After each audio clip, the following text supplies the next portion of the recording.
शरीफ साहब का असल मसला है क्या? उनको इस नई ग्रेट गेम की ज़रूरत है क्यों? नवाज़ शरीफ साहब एक बहुत ही ज़ीरक सियासतदान हैं और वैसे तो कहने में उनको नाम उनका शेर आया रखा है, लेकिन अगर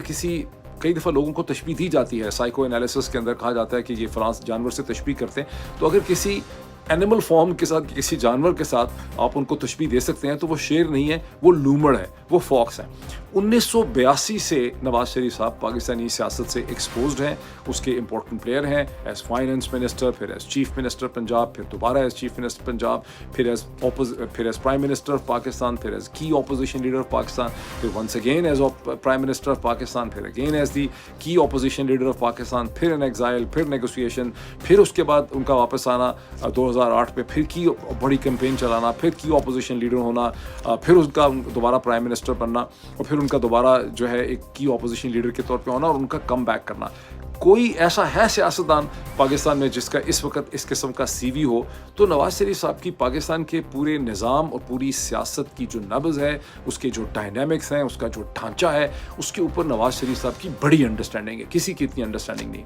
it is because of that understanding कि नवाज़ शरीफ कोई और कुछ भी कहे, कोई जर्नलिस्ट, कोई एनालिस्ट, कोई जर्नल साहब जो हैं वो कोई भी क्लेम करते रहे, वो कहें हम 5 साल चलाएंगे, नवाज़ शरीफ साहब को अच्छी तरह से पता है कि शहबाज जरदारी रजीम का जो ढांचा है ये चलने वाला नहीं है, ये बहुत देर नहीं चल सकता। उनको अंदाज़ा है कि इवन इमरान खान की हुकूमत बहुत स्टेबल पॉलिटिक्स में बनी थी 2018 में, उस वक्त के हालात बड़े मुख्तलिफ थे, सिस्टम में बड़ा ठहराव था, वो इलेक्शन भी कोई इतना ख़राब किस्म का नहीं था। नवाज़ शरीफ साहब को एहसास है कि मौजूदा सेट्स ऑफ सर्कमस्टांसिस में जो हैं उसमें ये जो पूरा अरेंजमेंट है, इस्टेब्लिशमेंट, शहबाज जरदारी हुकूमत, Nawaz Sharif and all that, ये बहुत देर तक सस्टेन नहीं हो सकता। सूनर और लेटर इसने धड़ाम से गिर जाना है, चीज़ें कंट्रोल से बाहर हो जाएंगी, सिस्टम के अंदर कयास जो है वो बढ़ता चला जाएगा। इसलिए नवाज़ शरीफ साहब के लिए बड़ा ज़रूरी है कि वो एक काउंटर बयानिया जो है वो बनाए। वो काउंटर बयानिया बनाने में हमेशा की तरह सबसे पहले इस्तेमाल किया गया मियाँ जावेद लतीफ़ साहब को,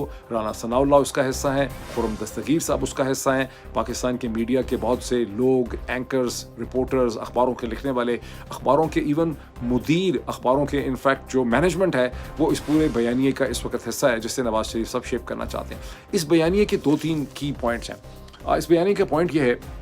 कि नवाज़ शरीफ और शहबाज शरीफ साहब के दरमियान सारी चीज़ें ठीक नहीं हैं और नवाज़ शरीफ साहब में एक समझते हैं कि शहबाज शरीफ इस्टेब्लिशमेंट से मिल गए हैं और नवाज़ शरीफ साहब को बेट्रे कर दिया गया है। नवाज़ शरीफ साहब इस हवाले से बड़े रंजीदा हैं, बड़े परेशान हैं, बड़े अंडर प्रेशर हैं। फिर इसका बयानिए का पॉइंट ये है कि नवाज़ शरीफ साहब बुनियादी तौर पर एक ऐसे सियासतदान हैं जो एंटी इस्टेब्लिशमेंट हैं और उनका एक बड़ा असूल है, वो बड़े लीडर हैं, वो पाकिस्तान का सोचते हैं, मुस्तकबिल का सोचते हैं, वो पॉलिटिकल रिकॉन्सिलिएशन का सोचते हैं, जैसे कि राना सनाउल्लाह साहब ने कहा। हकीकत क्या है मैं आपको याद करवाऊंगा, आप में से बहुत से लोग वाकिफ़ हैं, पढ़े लिखे समझदार लोग हैं, लेकिन मैं आपको याद करवाऊंगा और आपको याद आएगा। नवाज़ शरीफ साहब को जब ज़रूरत पड़ी वो एंटी इस्टेब्लिशमेंट हो गए, जब उनको ज़रूरत पड़ी उन्होंने इस्टेब्लिशमेंट को इस्तेमाल किया अपने सियासी मकासद के लिए। उन्होंने कोई एक जर्नैल नहीं है, वो दर्जनों जर्नैलों को इस्तेमाल कर चुके हैं। कभी उन्होंने फ़ौज को और उसकी इस्टेब्लिशमेंट की, क्योंकि उनको एहसास था कि पाकिस्तान की सियासत में जो सबसे बड़ी जो ताकत का कुलिया है, जो ताकत की इकाई है, वो इस्टेब्लिशमेंट है, मिलिट्री इस्टेब्लिशमेंट है। तो उन्होंने मिलिट्री इस्टेब्लिशमेंट के साथ अलायंस किया बेनज़ीर भुट्टो के ख़िलाफ़। उन्होंने बाद में बेनज़ीर भुट्टो के चले जाने के बाद आसिफ अली जरदारी की जो हुकूमत थी उसमें जनरल कयानी और सुप्रीम कोर्ट के साथ अलायंस किया। उन्होंने इमरान खान के ख़िलाफ़ अभी जो रिसेंट है वो अलायंस उन्होंने किया। जब उनको ज़रूरत पड़ी वो इस्टेब्लिशमेंट के ख़िलाफ़ भी हो गए। जब उनको लगा कि मैंने पूरे पाकिस्तान के मंजरनामे पर कब्ज़ा कर लिया है, तो उन्होंने हिंदुस्तान के साथ एक रिलेशनशिप रख के पाकिस्तान की मिलिट्री इस्टेब्लिशमेंट के ख़िलाफ़ इंडिया के लेवरेज को यूज़ करना चाहा, नोइंग फुली वेल उनकी अंडरस्टैंडिंग थी कि अगर मैं हिंदुस्तान की कॉर्पोरेट वर्ल्ड को, पॉलिटिक्स को अंदर ले आता हूँ, कुछ बॉर्डर्स पे टेंशंस कम करता हूँ, तो मैं पाकिस्तान की इस्टेब्लिशमेंट की ताकत को कन्फ्रंट कर सकूंगा। जब ज़रूरत पड़ी तो उन्होंने मगरब के साथ भी इस हवाले से ताल्लुकात बनाने चाहे और उनकी नीड्स को भी उन्होंने पूरा करना चाहा। मेरा कहने का मतलब यह है कि नवाज़ शरीफ साहब कोई ऐसे बहुत बड़े स्टेट नेशनल